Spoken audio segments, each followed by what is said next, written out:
इस वीडियो में हम देखेंगे अनुच्छेद 2 के बारे में। संविधान के अनुच्छेद 2 में लिखा हुआ है कि संसद विधि बना के ऐसे शर्तों और निर्बंधनों पर संसद विधि बना के ऐसे निर्बंधनों और शर्तों पर जो वह ठीक समझे संघ में नए राज्यों की प्रवेश या स्थापना कर सकती है। तो अनुच्छेद 2 में ये बात लिखी गई है। संसद को दो प्रकार की शक्ति दी गई है इसमें। अनुच्छेद 2 में कौन कौन सी? नए राज्यों का प्रवेश संघ में और फिर नए राज्यों की स्थापना। तो पहले हम लोग इस अनुच्छेद के बारे में लिख लेते हैं कि इस अनुच्छेद में है क्या। तो ये है अनुच्छेद 2। इसमें है कि संसद विधि बनाकर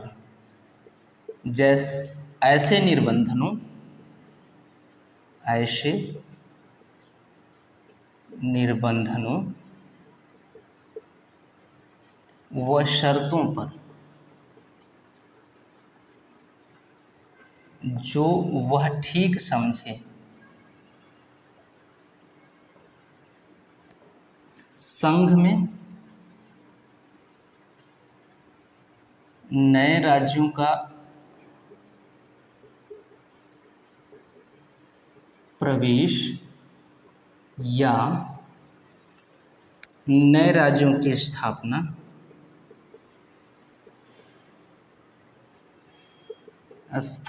कर सकती है।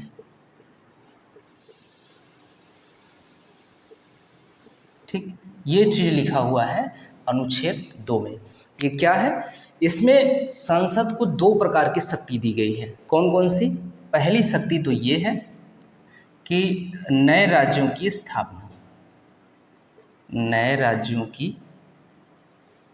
स्थापना। दूसरी शक्ति ये है संघ में नए राज्यों का प्रवेश। संघ में नए राज्यों का प्रवेश। ये जो क्रम है ये गड़बड़ है, यहाँ पे आप एक लिख सकते हैं, ये दूसरे नंबर पे है नए राज्यों की स्थापना। जो संघ में नए राज्यों का प्रवेश, ऐसे राज्यों से मतलब है, ये जो नए राज्य हैं, ये नए राज्य कौन से हैं? ये ऐसे राज्य हैं, नए राज्य जो पहले से स्थापित हैं लेकिन भारतीय संघ के हिस्सा नहीं हैं। ऐसे राज्य जो पहले से राज्य हैं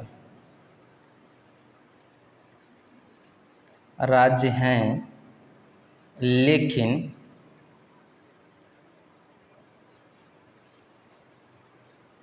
भारतीय संघ का हिस्सा नहीं है। तो यहाँ संघ में नए राज्यों का प्रवेश से क्या तात्पर्य है? कि संघ में नए राज्यों का प्रवेश से तात्पर्य इस बात से है कि ऐसे राज्य जो पहले से ही अस्तित्व में हैं, ऐसे राज्य जो पहले से अस्तित्व में हैं लेकिन वो भारतीय संघ के हिस्सा नहीं हैं, वो कहीं और पे हैं या किसी और संघ के या किसी और देश के हिस्से हैं, तो ऐसे राज्यों को भारत में मिलाने की शक्ति जो है, भारतीय संघ में मिलाने की जो शक्ति है वो संसद के पास है। तो अनुच्छेद 2 यही कहता है कि नए राज्यों को प्रवेश, संघ में नए राज्यों का प्रवेश संसद विधि बना के कर सकती है। क्या कर सकती है? संसद विधि बना के संघ में नए राज्यों का प्रवेश करा सकती है। और नए राज्यों का प्रवेश कराने से तात्पर्य है कि जो ऐसे राज्य जो पहले से राज्य हैं, पहले से ही उनका अस्तित्व राज्य के रूप में है लेकिन वो भारतीय संघ के हिस्सा नहीं है, तो उसको संसद अपने संघ में शामिल कर सकती है विधि बना के। तो ये हो गया इसका जो पहली शक्ति है इसके बारे में। जो दूसरी शक्ति है, नए राज्यों की स्थापना भी कर सकती है। नए राज्यों की स्थापना जैसे जो पहले से राज्य नहीं है, जो क्षेत्र पहले से राज्य नहीं है, इसका मतलब ये है जो पहले से राज्य नहीं है, इसको आप ऐसे समझ लीजिए जैसे कि कोई द्वीप मिल जाए, कोई द्वीप या कोई टापू एरिया मिल जाए भारत के आसपास, या ये द्वीप और टापू जैसे हिंद महासागर में मिल जाए, हिंद महासागर में मिल जाए, या बंगाल की खाड़ी में मिल जाए, बंगाल की खाड़ी में मिल जाए, कहीं भी मिल जाए, तो उसको भारतीय संघ में कैसे शामिल किया जाएगा? भारतीय संघ में शामिल करने का शक्ति किसके पास है? तो इसको भारतीय संघ में शामिल करने की शक्ति जो है वो संसद के पास है। संसद विधि बना के, क्या करके, संसद विधि बनाकर इस द्वीप को अपने संघ में या भारतीय संघ में शामिल कर सकती है। इसकी शक्ति प्राप्त है संसद को।